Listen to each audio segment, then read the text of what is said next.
ইয়ান ডিওমান্ডে two Real Madrid ট্রান্সফারটা কি আসলে হয়েছে নাকি হয় নাই?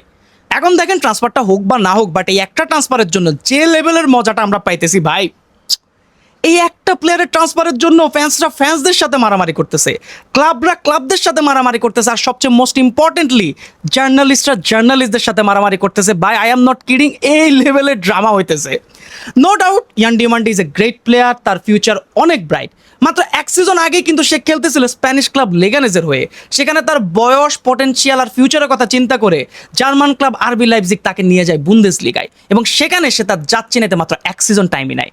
এক সিজনে এমন এক পারফর্ম করে যে প্রত্যেকটা বড় ক্লাব তার দিকে নজর দেয়, এবং স্পেশালি সে রেসে কিন্তু বার্সেলোনাও ছিল। বার্সেলোনার কাছে সুযোগ ছিল এই প্লেয়ারকে মাত্র 100 মিলিয়নের বিনিময়ে সাইন করার জন্য ভাই, কিন্তু সেখানে বার্সেলোনা চুজ করেছিল মানে অ্যান্থনি গর্ডনকে। সো ওই জিনিসটা আমি বাদ দিলাম, বার্সেলোনাকে এই রেস থেকে আমি বাদ দিলাম। কিন্তু এই প্লেয়ারটাকে সাইন করার জন্য দুইটা বিগ ক্লাব লিটারালি উঠে পড়ে লাগছিল। একদিকে ছিল প্রিমিয়ার লিগ জায়ান্ট লিভারপুল, অন্যদিকে টানা দুইবারের ইউসিএল চ্যাম্পিয়ন পিএসজি। লিভারপুল যেখানে মোহাম্মদ সালাহ রিপ্লেসমেন্ট হিসেবে ইয়ান ডিমান্ডেকে চাচ্ছিল, অন্যদিকে পিএসজি বারকোলাকে বিক্রি করে তার রিপ্লেসমেন্ট হিসেবে তাকে তাদের দলে নিয়ে আসতে চাচ্ছিল।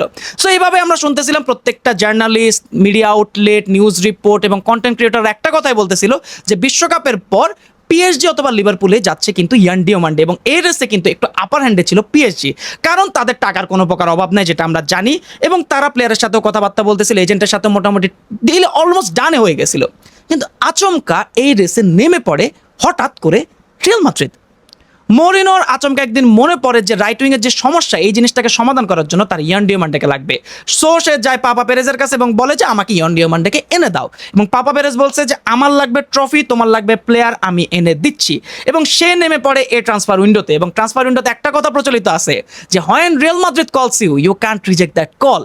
এবং এক্স্যাক্টলি ইয়ান ডিওমান্ডে কিন্তু এই কলটা রিজেক্ট করতে পারে নাই। যখনই রিয়াল মাদ্রিদ তাকে ডাক দিয়েছে, সে অন্য দুই ক্লাবের অফারটাকে রিজেক্ট করছে অ্যান্ড পার্সোনাল টার্ম অ্যাগ্রি করে ফেলছে।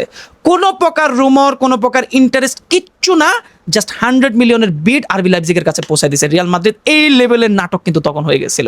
এই জিনিসটা হওয়ার পর পিএসজি জাস্ট শক হয়ে গেছে, কারণ পিএসজির রিয়াল মাদ্রিদের উপর ক্ষোভ কিন্তু আগে থেকেই আছে, সেই এমবাপে সাগার পর থেকেই।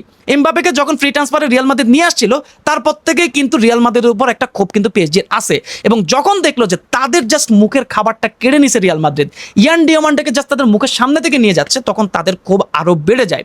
এরপর তারা হচ্ছে অনেকগুলো স্টেটমেন্ট দেয়, বাট তারা আরেক জায়গায় ভেজাল করার জন্য নামে। রিয়াল মাদ্রিদের আরেক ট্রান্সফার টার্গেট হচ্ছে এবারের বিশ্বকাপের গোল্ডেন বল জয়ী রদ্রি, ম্যানচেস্টার সিটি থেকে তাকে নিয়ে আসার জন্য তারা চেষ্টা করতেছে। সো ওই জায়গাটাতে মিডিয়া রিপোর্ট অনুযায়ী পিএসজিও কিন্তু হাত দিয়ে দিয়েছিল যে তারাও চাচ্ছিল রিয়াল মাদ্রিদ যাতে এই ট্রান্সফারটা না করতে পারে, রদ্রি যাতে পিএসজিতে চলে আসে। বাট আমার কাছে এটা এতটা রিলায়েবল মনে হয় না, কারণ রদ্রিকে জায়গা দিবে কোথায়? সো ওই জায়গাটা তো একটু আগে আমি নিউজ পড়লাম যে ওই রেস থেকে অলমোস্ট পিএসজি বাদ পড়ে গেছে। বাট গতকালকে তারা কিছু স্টেটমেন্ট দিয়ে দিছে। তারা বলতেছিল যে ভাই এই ট্রান্সফারটার এই প্রাইসটা অনেক বেশি ওভার প্রাইসড, ভাই এত প্রাইসের প্লেয়ার ও না, জাস্ট একটা সেকেন্ড ডিভিশনে খেলা, এক সিজন আগে সেকেন্ড ডিভিশনে খেলা একটা প্লেয়ারকে 100 মিলিয়ন 120 মিলিয়ন দিয়ে নিয়ে আসাটা ভাই এটা অনেক ওভার প্রাইস। ভাই ওভার প্রাইসের কথা পিএসজি বলতেছে, ভাই নাচতে না জানলে উঠান পাকা। বাট পিএসজি এরকম একটা স্টেটমেন্ট দিচ্ছে, আমি যে সামারি করে বলছি আর কি, এক্সাক্ট কথাটা আমি বলি নাই। বাট এভাবে করে তাদের ট্রান্সফার ক্লাবের সাথে মারামারিটা শেষ হয়ে গেছে। কিন্তু এই জায়গাটাতে লেগে বসে জার্নালিস্টে পুরো বিশ্ব অলমোস্ট শিওর হয়ে গেছিল যে ইয়ান ডিওমান্ডে রিয়াল মাদ্রিদে চলে আসছে, কারণ Fabrizio Romano here we go দিয়ে দিছে। ট্রান্সফার উইন্ডোতে আপনি রিলায়েবল কয়েকজন জার্নালিস্টের নাম বলে কাদের নাম বলবেন? আপনি ফ্লোরিয়ান প্ল্যাটেনবার্গের কথা বলবেন, আপনি ডেভিড ওনস্টেনের কথা বলবেন, ফ্যাব্রিজিও রোমানোর কথা বলবেন। বাট রিসেন্ট টাইমে ফ্যাব্রিজিওর যে বিশ্বাসযোগ্যতা এটা একটু কমে গেছে, কারণ সে এমন কিছু কাজ করছে, এমন কিছু রুমর দিয়ে দিছিল, এবং সে এমন কিছু ট্রান্সফারটাকে এত বেশি মিল করছে যে মানুষ তাকে বিশ্বাস করা বাদ দিয়ে দিছিল। বাংলাদেশি সাংবাদিকদের মতো কাজ কারবার করছে আর কি, ওই হলুদ সাংবাদিকদের কথা বলতেছে। সো এই জন্য ফ্যাব্রিজিও রোমানোকে সবাই একটু বিশ্বাস কম করতেছিল, কিন্তু যখনই হিয়ার উই গো আসে তখন ভাই সবাই এটা বিশ্বাস করে ফেলে যে এই ট্রান্সফারটা ডান হয়ে গেছে, কারণ বেশিরভাগ ক্ষেত্রে এই জিনিসটা হয়েছে। কিন্তু এই ট্রান্সফারের ক্ষেত্রে একটা ডিফারেন্ট জিনিস হয়। Fabrizio Romano here we go দিল, ফ্লোরিয়ান প্লেটেনবার্গ এবং ডেভিড ওনস্টেন বলতেছে এই ডিলটা এখনো হয় নাই, হয়ে যাবে, ঠিক আছে হয়ে যাবে, বাট এই ডিলটা এখনো হয় নাই। রিয়াল মাদ্রিদ এখনো পর্যন্ত অফিসিয়াল বিড দেয় নাই, সামনে দিবে। এরপর লাগে হচ্ছে ভাই আসল ড্রামা। আমি গতকালকে ঘুম থেকে ওঠার পর যখন টুইটারে ঢুকলাম, এবং আপনাদেরকে আমি সাজেস্ট করতেছি যে এখনই যান ফ্যাব্রিজিও রোমানোর টুইটার অ্যাকাউন্টে ঢুকেন এবং সেখানে রিপ্লাই সেকশনে গেলে আপনি দেখবেন যে ফ্লোরিয়ান প্লেটেনবার্গ এবং ফ্যাব্রিজিও রোমানো যে পরিমাণ লাগালাগি করছে ভাই, আপনি মজা পেয়ে যাবেন ভাই। লিটারালি আমি ঘুম থেকে উঠে দেখি, আমি হাসতে হাসতে শেষ যে ভাই দুইজন প্রফেশনাল জার্নালিস্ট যাদেরকে ট্রান্সফার উইন্ডোতে মানুষজন অনেক বেশি বিশ্বাস করে, দুইজন কিভাবে বাচ্চাদের মতো লড়াই করতেছিল, একজন একজনের যেভাবে এক্সপোজ করতেছিল ভাই, আনবিলিভেবল ভাই, মজা পাবেন আপনি। সো ভাই একটা ট্রান্সফার উইন্ডো, একটা ট্রান্সফার, লিটারালি একটা ট্রান্সফারের জন্য যে পরিমাণ লাগালাগি লাগছে, কারণ এখনো ডেভিড অনস্টিন এবং প্লেটেনবার্গের মতে এখনো পর্যন্ত ডিলটা ডান হয় নাই, সামনে হবে, কারণ এখানে একটা লুপহোল কিন্তু ফ্যাব্রিজিও রোমানো রেখে দিছিল। আমরা সবাই জানি যে আরবি লাইপজিগের কাছে রিয়াল মাদ্রিদ 100 মিলিয়নের একটা বিড করছিল। সো ওই জিনিসটা তারা হচ্ছে রিজেক্ট করে দিয়েছে, কারণ পিএসজি লিভারপুলের মতো ক্লাব আছে এবং তারা এক্সপেক্ট করতেছিল যে এই প্লেয়ারের জন্য 130 মিলিয়ন বা 120 মিলিয়নের মতো বিড আসবে। সো ওই জায়গাটাতে বিডটা রিজেক্ট করে দিয়েছিল, এবং ফ্যাব্রিজিও যেখানে হিয়ার উই গো বলছিল সেখানে কিন্তু সে এক্সাক্ট অ্যামাউন্টটা সে বলে নাই।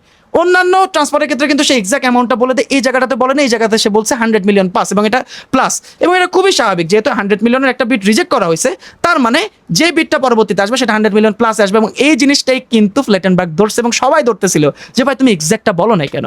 সো এরপর ভাই এখনো পর্যন্ত ড্রামাটা চলতেছে, কেউই শিওর না যে ইয়ান ডিমান্ডকে এখনো ট্রান্সফারটা ডান করছে নাকি, বাট আমি যেটা বিশ্বাস করি যে এই ট্রান্সফারটা হয়ে যাবে, এবং it is a great move from Real Madrid, কারণ আমি এক্সপেক্ট করতেছিলাম না যে এই ট্রান্সফারটা হবে, আমি কারণ চিন্তা করতেছিলাম এটা জাস্ট বিনিকে প্রেশারাইজ করার জন্যই করা হচ্ছিল।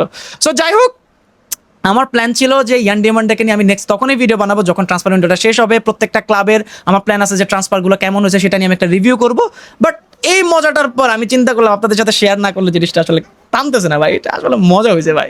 সো আপনার কাছে ভিডিওটা কেমন লাগছে সেটা কমেন্ট করে জানান, এবং আরেকদিকে আরেক ড্রামা চলতেছে জুলিয়ান আলভারেজ এবং বার্সেলোনা, সেটা নিয়ে কি ভিডিও বানাবো কিনা সেটা কমেন্ট করে জানান, এবং পরবর্তী ভিডিও পর্যন্ত সবাই ভালো থাকবেন, সুস্থ থাকবেন, সবাইকে আসসালামু আলাইকুম।